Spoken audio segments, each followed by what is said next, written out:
মদিনাকে হেফাজত করব। তিনি সকল কাছ থেকে এই কনসেন্টটা নিলেন, আমি তোমাদের লিবার্টি দিচ্ছি, বাট একটা ব্যাপারে একমত হও, যদি মদিনা আক্রান্ত হয় তোমরা সবাই মিলে আমার আনুগত্য করবে, আমি যদি যুদ্ধের ডাক দেই এই রাষ্ট্রকে রক্ষা করার দায়িত্ব, এই মদিনা শহরকে রক্ষা করার দায়িত্ব তোমাদের সকলের নিতে হবে। What a beautiful ideological thinking, creativity. রাসূলুল্লাহ সাল্লাল্লাহু আলাইহি ওয়াসাল্লাম এই চুক্তির মধ্য দিয়ে আপাতত মনে হবে সব কিছু করলেন, কিন্তু তিনি যেটি আদায় করলেন, তিনি এই ঘটনার মধ্য দিয়ে তামাম মদিনার নেতৃত্বটা ক্যাপচার করে নিলেন। তিনি বললেন, যদি আমি যুদ্ধের ডাক দেই তাহলে কিন্তু মুসলিমদের যুদ্ধ না, কেবলমাত্র আমি করব না, তোমাদেরকেও লড়াই করতে হবে। মদিনাবাসী একসাথে বলল, আমার মাটিকে রক্ষার স্বার্থে, আমার শহরকে রক্ষার স্বার্থে আপনি যেভাবে নির্দেশনা দিবেন সেভাবে আমরা আমাদের এই দেশকে, আমার এই শহরকে আমরা হেফাজত করবো। সুবহানাল্লাহ। ভাইরা, আজকের যে পলিটিক্যাল ডিসিশন, কোনো একটা জনপদে নেতৃত্ব দিতে, কোনো একটা জনপদের নেতৃত্বকে আপনি কেবলমাত্র দখলদারিত্ব, কেবলমাত্র প্রতাপ বিস্তার করে আপনি পারবেন না। ট্যাকটিক্যালি আপনাকে সমঝোতায় যেতে হবে, আপনাকে সকল মানুষ এবং চিন্তাকে ওন করতে হবে এবং তাদেরও নেতা বলে যেতে হবে। নাম্বার 2, রাসূলুল্লাহ সাল্লাল্লাহু আলাইহি সাল্লাম তার পলিটিক্যাল ডিসিশনে তিনি কি চমৎকার যুদ্ধ নীতি তৈরি করেছেন। আপনারা জানেন, তিনি মক্কাতে গিয়ে, মদিনাতে গিয়ে তিনি তার সেনাবাহিনী প্রস্তুত করলেন এবং তাকে ট্রেনিং সিস্টেমের মধ্যে নিয়ে আসলেন। এবং আপনারা জানেন, রাসূলুল্লাহ সাল্লাল্লাহু আলাইহি সাল্লাম ছোট ছোট শারিকা বলে এটিকে, তিনি বিভিন্ন অভিযানে সাহাবীদেরকে, যোদ্ধাদেরকে প্রেরণ করলেন। এবং আপনারা হয়তো এই গল্পটা আমাদের হিস্ট্রির পাতায় পড়েছেন কিনা, মুসলিম সেনাবাহিনী সমৃদ্ধ হয়েছিল এই অভিযানগুলোর মধ্য দিয়ে। যে সম্পদ আরোহণ করেছিল, তারা বিভিন্ন বাণিজ্য কাফেলা থেকে যে সম্পদ উপার্জন করেছিল, যুদ্ধলব্ধ সম্পদ, এটি মুসলিম সেনাবাহিনীকে স্ট্রেংথেন করেছিল, মুসলিম সেনাবাহিনীকে পরবর্তী যুদ্ধের প্রস্তুতি নিতে সাহায্য করেছিল। রাসূলুল্লাহ সাল্লাল্লাহু আলাইহি সাল্লাম তার সেনাবাহিনীকে ট্রেনিং সিস্টেমের মধ্যে নিয়ে এসেছিলেন এবং সেই সেনাবাহিনীকে একটা বড় বিপ্লব, বড় যুদ্ধ, একটা বড় মুক্তি, জাতির মুক্তির জন্য তিলে তিলে তিনি তৈরি করেছেন। তাদেরকে কখনো পাহাড়ের পাদদেশে নিয়েছেন, কখনো উত্তপ্ত মরুভূমির মধ্যে নিয়েছেন, কখনো রাত্রির আঁধারে ট্রেনিং করিয়েছেন, কখনো জ্যোৎস্নার আলোতে নিয়েছেন, কখনো তিনি গেরিলা ট্রেনিং দিয়েছেন, কখনো তিনি উইথ আর্মস ট্রেনিং দিয়েছেন। ডিফারেন্ট ক্যাটাগরিতে ডিফারেন্ট লিডারশিপ দিয়েছেন। কখনো তিনি গোয়েন্দা বিভাগ তৈরি করেছেন, তিনি কোনো একটা যুদ্ধে যাওয়ার আগে তিনি গোয়েন্দা বিভাগ পাঠিয়ে দিতেন। আজকের দুনিয়ার যে, আপনারা শুনেন কিছুদিন আগে ইরান যে হামলা করলো, ইরানের যে হামলা হলো, you can not imagine Israel কি পরিমাণ প্রস্তুতি নিয়ে হামলা করেছে। আপনারা জানেন, কিছু হয়তো জানেন না, ইরানের সেনাপ্রধান তিনি পাকিস্তান সফরে এসেছিলেন। মোসাদ টার্গেট করেছিল ইরানের সেনাপ্রধানকে, তো ইরান তো তার বলয় তৈরি করেছে, সেখানে মোসাদ ফাংশন করতে পারছিল না। যেদিন তিনি পাকিস্তানে এসেছেন, মোসাদ টার্গেট নিয়েছে পাকিস্তানের সেনাপ্রধান কোনো না কোনো ভাবে ইরানের সেনাপ্রধানকে একটা গিফট দেবে। মোসাদের টার্গেটটা ছিল ওই জায়গায়। মোসাদ তার এজেন্ট নিয়োগ করলো, পাকিস্তানের ক্যান্টনমেন্ট থেকে গিফট কিনা হচ্ছে কোথা থেকে, সকল পাকিস্তানের ইসলামাবাদের টপ মলগুলোতে মোসাদ তার এজেন্ট নিয়োগ করলো। ঠিকই পাকিস্তান ক্যান্টনমেন্ট থেকে একটা বাহিনী গিয়ে ইসলামাবাদের একটা বড় শপিং মল থেকে একটা ঘড়ি কিনলো ইরানের সেনাপ্রধানের জন্য। ওই মল অর্ডার করলো, স্যার আপনি মলকে কিনে ফেলেছে, তার এজেন্টরা ফাংশন করেছে। বলল আপনি একদিন পরে ঘড়িটা নেবেন, বিকজ এইটা আমরা এত চমৎকারভাবে কিছু সাপোর্ট দিতে চাই, ইরানের army chief will be surprised. এই একদিনের মধ্যেই সেখানে একটা চিপস ঢুকে দেওয়া হলো। ইরানের সেনাপ্রধানকে পাকিস্তানের সেনাপ্রধান যে ঘড়ি উপহার দিল, সেই ঘড়িটা ব্যাগে নিয়ে যাওয়ার পরে যে বিল্ডিংয়ে, যে জায়গাতে গিয়ে ঘড়িটা অন করলো, ঠিক সাথে সাথে সেই দিনই মোসাদ পয়েন্ট আউট করেছে ক্যাপ্টেন আর্মি চিফ, ইরানের আর্মি চিফ কোন বিল্ডিং এর কোন রুমে কোন জায়গায় থাকে, এবং তাদের মিসাইল তাদের মিসাইলটা ঠিক ওই 3 ফুট 4 ফুট 10 তলা বিল্ডিং এর ঠিক ওই জানালা ওই পয়েন্টে গিয়ে সরাসরি ইরানের সেনাপ্রধানকে আঘাত করেছে। দ্যাট ওয়াজ কূটনীতিক ব্যাটল। আপনি এই ভেরি টেকনোলজিক দুনিয়াতে আজকে এই টেকনোলজি দেখছেন। রাসূলুল্লাহ সাল্লাল্লাহু আলাইহি ওয়াসাল্লাম তার সেনাবাহিনীকেও এমন কিছু নিখুঁত ট্রেন আপ করেছিলেন, রাসূলুল্লাহ সাল্লাল্লাহু আলাইহি ওয়াসাল্লাম নিখুঁত আউটপুট পেতেন। প্রতিপক্ষ কোন জায়গায়, প্রতিপক্ষ কিভাবে প্রস্তুতি নিচ্ছে, কুরাইশরা কিভাবে প্রস্তুতি নিচ্ছে, তাকে কিভাবে ডিফেন্ড করতে হবে, তার নিখুঁত একটা চিত্র নবীজির সামনে ছিল। That was his political skill, তার লিডারশিপ স্কিল ছিল। আপনারা কেবলমাত্র বলেন রাসূলুল্লাহ সাল্লাল্লাহু আলাইহি ওয়াসাল্লাম সাহায্য পেয়েছেন, রব্বুল আলামিনের যুদ্ধে জিতেছেন। Absolutely no doubt, without the helping আল্লাহ সুবহানাহু ওয়া তাআলা তিনি জিততে পারেন নাই। কিন্তু তিনি কেবলমাত্র আল্লাহ রাব্বুল আলামিনের প্রতি তাওয়াক্কুল করে জমিনে বসে বসে চায়ের স্টলে চা খান নাই। তিনি প্রস্তুতি নিয়েছেন, ট্রেনিং দিয়েছেন, তার জনশক্তিকে প্রিপেয়ার করেছেন, সাইকোলজিক্যালি প্রিপেয়ার করেছেন, উইথ আর্মস প্রিপেয়ার করেছেন। ভাইরা, আমরাও যারা এই দুনিয়ার বুকে ইসলামকে বিজয়ী করতে চাই, আমরা তাওয়াক্কুল করব আল্লাহর প্রতি। নিঃসন্দেহে রব্বুল আলামিন আমাদের রব, তিনি আমাদের মুনিব। কিন্তু দুনিয়ার যে কোনো ব্যাটেলে, দুনিয়ার যে কোনো সিদ্ধান্তে, যে কোনো অ্যাকশনে আপনাকে জিততে হলে প্রি প্ল্যান, প্রি অ্যাকুইজড প্ল্যান আপনার প্রয়োজন। নবীর সিরাত থেকে আমরা এই ইতিহাসটুকুই জানি। নাম্বার 3, নবীজি সাল্লাল্লাহু আলাইহি ওয়াসাল্লাম প্রস্তুতি নিচ্ছেন। তিনি ভয়ঙ্কর প্রস্তুতি নিচ্ছেন কিভাবে কুরাইশদেরকে ডিফেন্ড করা যায়। একদিন আপনারা জানেন যে আমাদের মুনাফিক সর্দার আব্দুল্লাহ ইবনে উবাই তিনি খুবই ডিস্টার্ব করছেন। নবীজি নিজেও বুঝতে পারলেন এই লোকটা ডিস্টার্বিং। কিরকম ডিস্টার্বিং? সামনে এসে স্তুতি গায়, কিন্তু পিছনে গেলে ভয়ঙ্কর ঝামেলা করে। কিন্তু আপনাদেরও ধারণা, রাসূলুল্লাহ কি আব্দুল্লাহ ইবনে উবাইকে চিনতে পারেননি? সাহাবীরা, বিশেষ করে ওমর রাদিয়াল্লাহু তাআলা আনহু মারাত্মক ক্ষিপ্ত ছিলেন। তিনি মারাত্মক ক্ষিপ্ত যে নবী কেন এরকম একটা মুনাফিককে কেন পানিশমেন্টের আওতায় নিয়ে আসছেন না। That is the point. রাসূলুল্লাহ সাল্লাল্লাহু আলাইহি ওয়াসাল্লাম খুব ভালোভাবে জানতেন হু ইজ আব্দুল্লাহ বিন উবাই, কিন্তু তিনি অভ্যন্তরীণ সংকটকে বাড়াতে চান নাই। তিনি বৃহত্তর বিজয়ের স্বপ্নে বিভোর। তিনি কুরাইশদেরকে হারাতে চান। যেদিন তিনি মক্কা ছেড়েছিলেন, মক্কার পিছনে অনেক দূর পিছনে গিয়ে তিনি একবার ফিরে তাকালেন মক্কার দিকে, আসমানের দিকে তাকালেন, আল্লাহ আমি এই মক্কা ছাড়তে চাইনি, কিন্তু ওরা আমাকে ছাড়তে বাধ্য করলো। হে মক্কা, আমি তোমাকে ভালোবাসি, আমি তোমার মাটি ছেড়ে যেতাম না। যেখানে আমার মায়ের নারী পোতা, যেখানে আমার বাবা শুয়ে আছে, আমি চলে যাচ্ছি, তবে ফিরছি। যেদিন ফিরবো তোমার বুকে আমি কালিমার পতাকা উড়িয়ে দেব।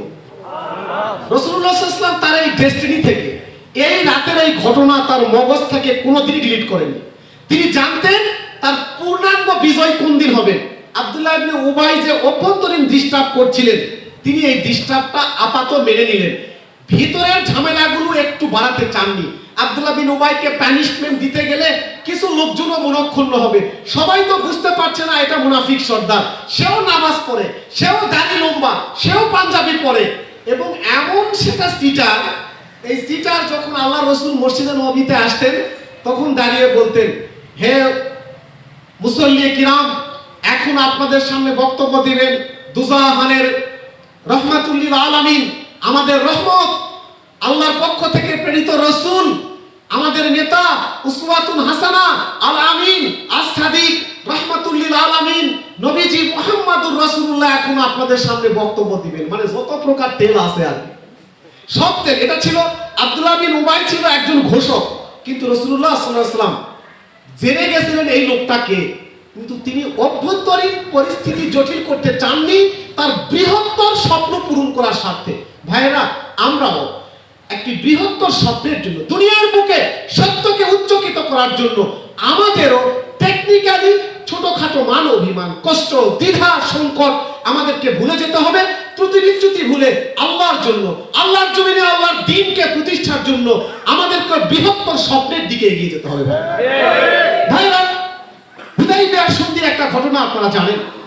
রাসূলুল্লাহ সাল্লাল্লাহু আলাইহি ওয়াসাল্লাম চুক্তি করতে যাচ্ছেন, এবং চুক্তিগুলো নিয়ে আমি বলবো না, চুক্তি কি এই চুক্তি সম্পর্কে আপনি জানেন। কিন্তু কি ঘটে গেল? সাহাবীরা ক্ষিপ্ত হয়ে গেল, বলে কি এইরকম একটা ন্যাক্কারজনক চুক্তি আমরা করব, এত ওসমানের রক্তের প্রতিশোধ নেব, তারপরে ফিরবো, জীবন গেলে জীবন, মৃত্যু হলে মৃত্যু, শাহাদাতকে মেনে নিব, ওসমানের হত্যার প্রতিশোধ ছাড়া ফিরবো না। বিশাল জোশের ব্যাপার।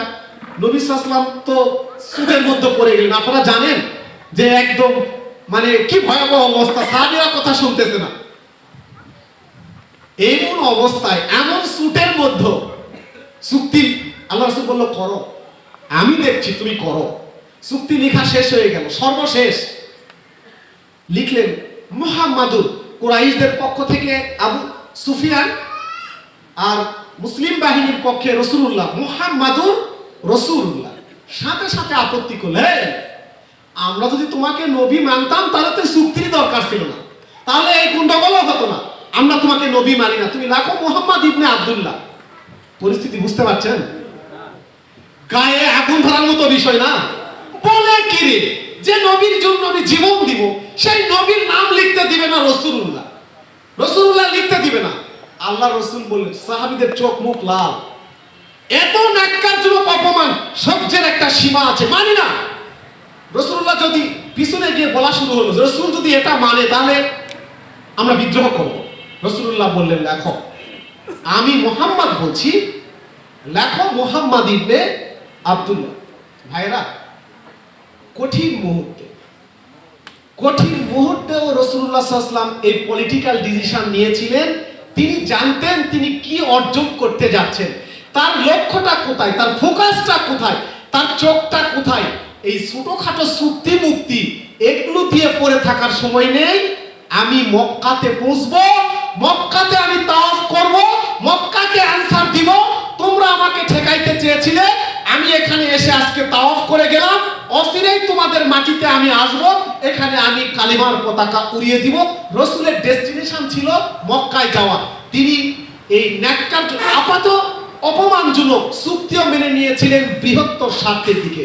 ভাইরা, রাসূলুল্লাহ সাল্লাল্লাহু আলাইহি ওয়াসাল্লাম এমন চমৎকার এই পলিটিক্যাল ডিসিশনটা নিয়েছিলেন। মক্কা বিজয়ের সময় আপনারা জানেন, আমাদের আমিরে জামাত যখন ঘোষণা দিল, আমাদের সাথে যে জুলুম হয়েছে, আমাদের সাথে যে অন্যায় হয়েছে, সেই অন্যায়গুলোকে আমরা ক্ষমা করে দিলাম, বলেছিল তো? আপনারা কি মন্তব্য করেছেন? আপনারাও বলেছেন। এত ক্ষমার ডিব্বা নিয়ে বসছে আমির জামাত। কিছু লোকজন তো বলেছেন, ভাইরা, রাসূলুল্লাহ কি করেছে? যাকে বাড়ি হারা করা হয়েছে, সাহাবীদেরকে তার পিতার মাটি থেকে উচ্ছেদ করা হয়েছে, নবীকে হত্যার আয়োজন করা হয়েছে, চাদর মুড়ি দিয়ে আলীকে রেখে যেতে হয়েছে রাতের অন্ধকারে, আবিসিনিয়ায় হিজরত করতে হয়েছে, মদিনায় শত শত সাহাবীকে বস্তু ভিটা থেকে চ্যুত করে হিজরত করতে বাধ্য হয়েছে। কত শাহাদাত, রক্ত, গুম, খুন, কত কান্নার চোখের পানি। যখন মক্কা বিজয় করলেন, রাসূলুল্লাহ সাল্লাল্লাহু আলাইহি ওয়াসাল্লাম দীপ্ত কণ্ঠে ঘোষণা করলেন, আজ তোমাদের জন্য আমার পক্ষ থেকে কোনো শাস্তি নেই, তোমরা সবাই মুক্ত। তোমরা যারা যারা কাবা চত্বরে ঢুকবে তোমরা মুক্ত, তোমরা যারা আবু সুফিয়ানের বাড়িতে যাবে তারা মুক্ত। সুবহানাল্লাহি বিহামদিহি। আপনার আপাত দৃষ্টিকোণ থেকে তখন সাহাবীদের চিন্তাটা কেমন হয়েছিল? বলে কি নবী, যার জন্য রাত জেগেছি, যে বিজয়ের জন্য আমরা এত কষ্ট করেছি, যারা এত জুলুম করলো, যারা এত নবীকে হত্যার আয়োজন করলো রাহমাতুল লিল আলামিনকে, আজকে তিনি এসে কোনো আলাপ ছাড়া, কোনো কথা ছাড়া, কেউ ক্ষমা চাইলো না, কিন্তু নবী বাইতুল্লাহতে গিয়ে ডিক্লেয়ার করে দিলেন, আজ তোমাদের জন্য সাধারণ ক্ষমা। এর মধ্য দিয়ে নবীজি কি করেছিলেন? এর মধ্য দিয়ে মূলত নবীজি আমাদের দিনকে অনেক বড় করে দেখেছিলেন। তাম দুনিয়ার বুকে রক্তপাত বন্ধ করে এক বিজয়ের বার্তা দিলেন।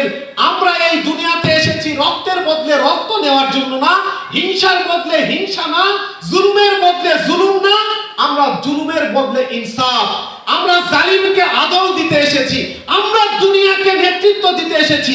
তোমরা যদি আমাদেরকে দুনিয়ার নেতৃত্ব দাও রোমান সাম্রাজ্য, পারস্য সাম্রাজ্যের নেতৃত্ব দাও, কেবলমাত্র আরব জাহান না, তাম দুনিয়ার নেতৃত্ব যদি আমরা পাই, তাহলে আমরা জুলুমের বিরুদ্ধে তোমাদেরকে ইনসাফ উপহার দেব। আমরা তোমাদেরকে এই কঠিন হত্যা পরিকল্পনার বিরুদ্ধে আমরা তোমাদেরকে এক আদল এবং এহসানের দুনিয়া উপহার দিব। মূলত সেই দিনই কুরাইশদের হৃদয়ে, তাম কুরাইশরা যে ভয় পেত, কুরাইশরা যে আশঙ্কায় নবী এবং নবীর দিনকে, নবীর আন্দোলনকে মেনে নিতে অস্বীকার করেছিল, নবীজি বিজয়ের পরে তাদের দ্বিধা, সংকোচ, সংশয় সবকিছু তিনি উড়িয়ে দিলেন। তিনি বলে দিলেন, আমি এসেছি রাহমাতুল লিল আলামিন হিসাবে, আমি এসেছি দুনিয়ার বুকে তোমাদেরকে তোমাদের হৃদয় জয় করার জন্য, ইসলামের মহান আদর্শ সকল ধরার সকল মানুষের বুকে প্রথিত করে দেওয়ার জন্য। প্রিয় ভাইরা, তায়েফের ঘটনা জানেন। যখন তায়েফে নবী সাল্লাল্লাহু আলাইহি ওয়াসাল্লামকে আহত করা হলো, জিবরাইল আমিন এসে বলল, আপনি পারমিশন দেন, পাহাড় চাপা মেরে দেই একটা। তিনি বললেন, no, it's not my responsibility, it's not my style, someone will from there, যারা এই দুনিয়ার বুকে এসে আমার রবের নবুয়াতের ঘোষণা দিবে। আমি যদি তায়েফবাসীকে হত্যা করি, আমি হত্যার জন্য এসে নাই, আমি মিশিয়ে দেওয়ার জন্য আসি নাই, আমি এসেছি তাদেরকে পরিবর্তন করার জন্য, তাদেরকে এই পাথরের পরিবর্তে তাদের হৃদয়কে বিগলিত করার জন্য। আমি আল্লাহর কাছে দোয়া করি, আল্লাহ যারা আমাকে পাথর ছুঁড়েছে তাদের হৃদয়কে তুমি বদলে দাও, এদের মধ্য থেকে এমন একজন মানুষ, এমন একদল মানুষকে দাও যারা এই তায়েফের মাটিতে ইসলামকে বুলন্দ করবে। আপনারা যারা হজে গিয়েছেন, ওমরাতে গিয়েছেন, তায়েফ ঠান্ডা না গরম? পুরো আরব গরম, কিন্তু রাসূলুল্লাহ সাল্লাল্লাহু আলাইহি ওয়াসাল্লাম তার ভালোবাসা দিয়ে, তার বৈপ্লবিক ক্ষমা দিয়ে, তার উদারতা দিয়ে কিয়ামত পর্যন্ত তায়েফের আবহাওয়াকে ঠান্ডা করে দিয়েছেন। সুবহানাল্লাহ। ভাইরা, আমার নবী সাল্লাল্লাহু আলাইহি ওয়াসাল্লাম তার এমন বিচক্ষণ এবং প্রাজ্ঞ পলিটিক্যাল ডিসিশনগুলো তিনি নিয়েছিলেন।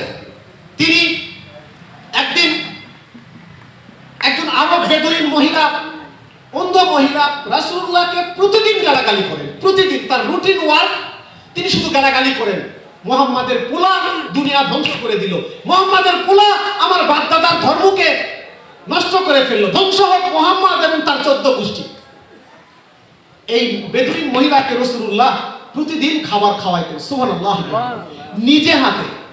নিজ হাতে রাসূলুল্লাহ রুটিন ওয়ার্ক ছিল, ওই বাড়িতে গিয়ে রাসূলুল্লাহ সাল্লাল্লাহু আলাইহি ওয়াসাল্লাম তার খাবার খাওয়াইতেন এবং নিজের গালাগালিগুলো শুনতেন।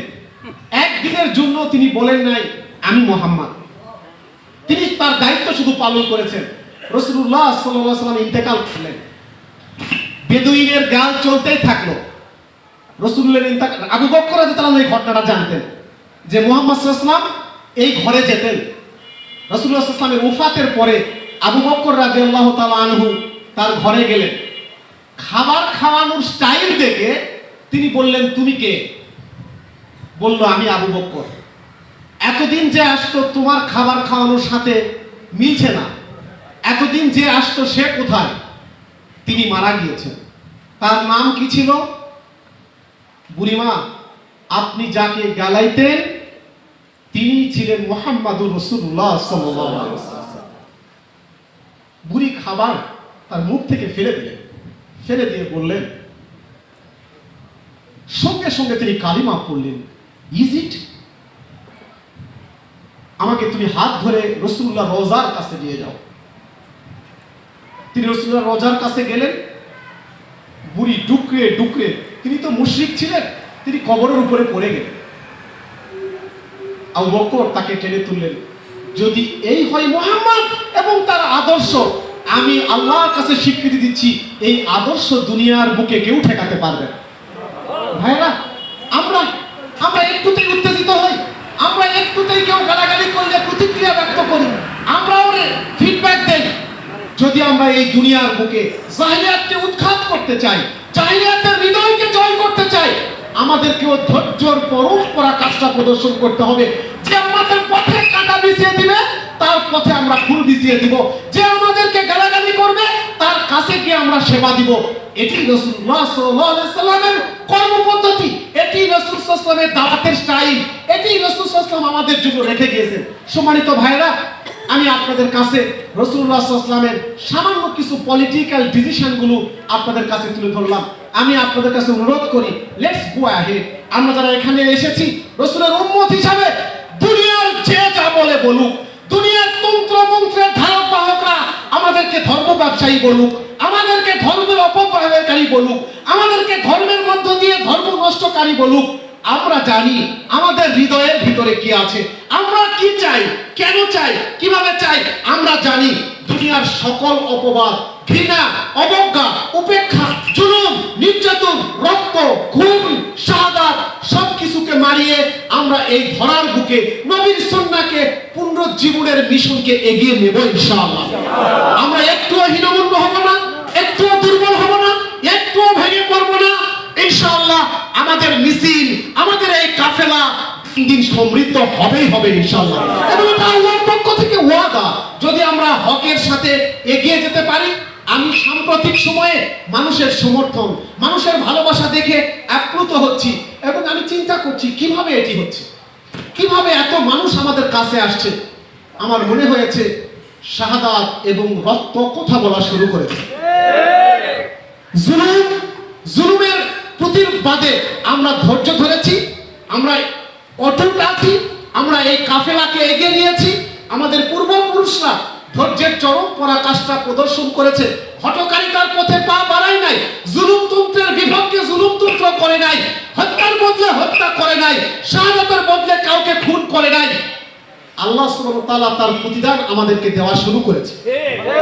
ভাইরা, আমি অনুরোধ করি রাসূল সাল্লাল্লাহু আলাইহি ওয়াসাল্লামের সেই জীবনীগুলো বেশি চর্চা করে আমাদের কাজ। ধৈর্যের অর্থ এটা নয় আমরা বসে থাকবো, ধৈর্যের অর্থ অভীষ্ট লক্ষ্যে, ইপ্সিত মঞ্জিলের দিকে শত বাধার বিন্ধ্যাচল মারিয়ে আমরা পৌঁছে যাব ইনশাআল্লাহ। আমরা কোনো কিছুতেই থামবো না। আপনারা আমার যতবার কথা শুনেছেন, একটা কবিতার কথা বারবার বলি, কে জিজ্ঞেস করে আমরা কোথায় যাব। আমরা তো বলেছি আমাদের যাত্রা অনন্ত কালের দিকে। উদয় অস্তের ক্লান্তি আমাদের কোনোদিনই বিহবল করতে পারেনি। আমাদের হাতে একটি মাত্র গ্রন্থ আল কোরআন। এই পবিত্র গ্রন্থ কোনোদিন কোনো অবস্থায় কোনো তৌহিদবাদীকে থামতে দেয়নি। আমরাও থামবো না ইনশাআল্লাহ। আমরা তো শাহাদাতের জন্যই মায়ের উদর থেকে পৃথিবীর বুকে পা রেখেছি। আমরা তো শহীদ হওয়ার জন্যই মায়ের উদর থেকে পৃথিবীর বুকে পা রেখেছি। কেউ মরুভূমির উষ্ণ বালু কিংবা সবুজ কোনো ঘাসের দেশে, আমরা আজম মিছিলে আছি। আমরা জানি আমাদের ভয় দেখিয়ে শয়তান নিজেই অন্ধকারে পালিয়ে যায়। আমরা জানি আমাদের ভয় দেখিয়ে শয়তান নিজেই অন্ধকারে পালিয়ে যায়। আমাদের হাতে বিপ্লবী কালিমা, এই কালিমা কোনোদিন কোনো অবস্থায় কোনো তৌহিদবাদীকে থামতে দেয়নি। আমরাও থামবো না ইনশাআল্লাহ, আমরাও থামবো না ইনশাআল্লাহ। আল্লাহ আমাদের কবুল করুক। আজকের এই সিরাত মাহফিলে আপনারা উপস্থিত হওয়ার জন্য বাংলাদেশ জামাত ইসলামী দুপচাচিয়া পৌর শাখার পক্ষ থেকে, 5 নম্বর ওয়ার্ডের পক্ষ থেকে, আমার ব্যক্তিগত তরফ থেকে আপনাদের সবাইকে কৃতজ্ঞতা জানিয়ে, ধন্যবাদ জানিয়ে, নদীর সিরাতকে নিজের জীবন আলিঙ্গন করার উদাত্ত আহ্বান জানিয়ে আমার কথা এখানে শেষ। আল্লাহ হাফিজ।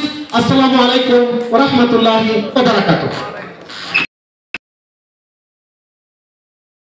দয়া করে তাদেরকে আপনি মাফ করে দিন আল্লাহ।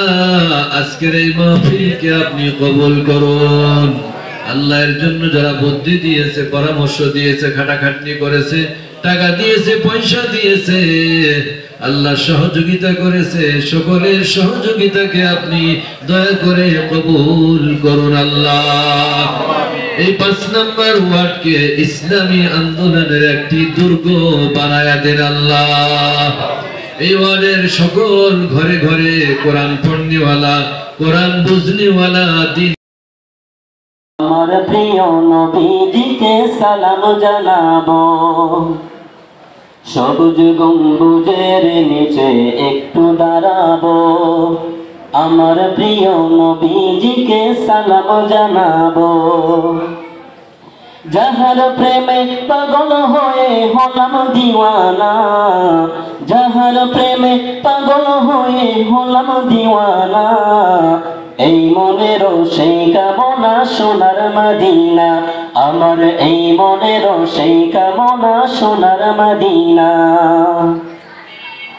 জান্নাতুল বাকিতে এক পরিবর্তন করতে পারেন না, চেষ্টা কিন্তু কম করেন না, চেষ্টা করছেন, কিন্তু পরিবর্তন কি এসেছিল না। এবং যে সমস্ত লোকেরা, ওই সমাজের লোকেরা এই 23 বছর, এই 40-এর পূর্বে 23 বছর থাকে কিন্তু আলামিন আর সাদেক বলে আখ্যায়িত করেছিল। কিন্তু যখন তার উপর দ্বীনুল হক আর যখন হুদা তার উপর আসলো, কোরআনুল কারীম যখন আসলো,